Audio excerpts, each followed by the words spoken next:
Kaç TL bunlar şimdi? 5 Dur göster TL. biri uzak. Nereden buldun lan bunları? Abi biz sokaktan topladık boyadık yapıyoruz.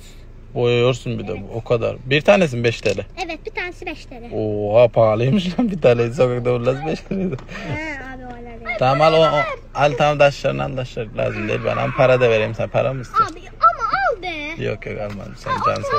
Abi ama al. Tam bir tane al. Lan oğlum. Aa kaçtı. Ay çocuk ağladı. Tamam gel oğlum gel sana tamam gel ağlama gel sana da veririm. Versene 5 TL.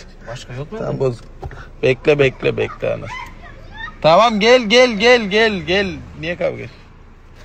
Kardeşler bir atölye içinde şu an bahanede merdan var ha. Men her yatır kamen maşin var gitti. Şimdi şu an ceyda şeker böyle. Merdan çıkan okmayın.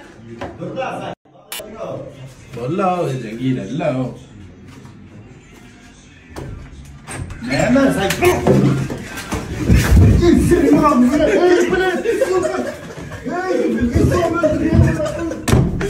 Ceyda çek beni kim ıslah böyle evet.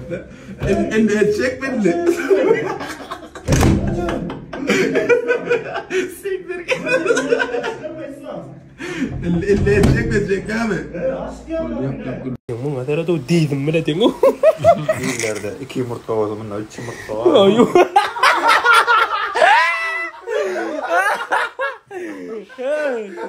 Triya ise Şingiz Khan ya mga tara to. Ağlar yok erkeklerde çıkan falan. Burni kulok değil kulok. Ye da aylık maydın. Geldi. Açtın mı? Açtım.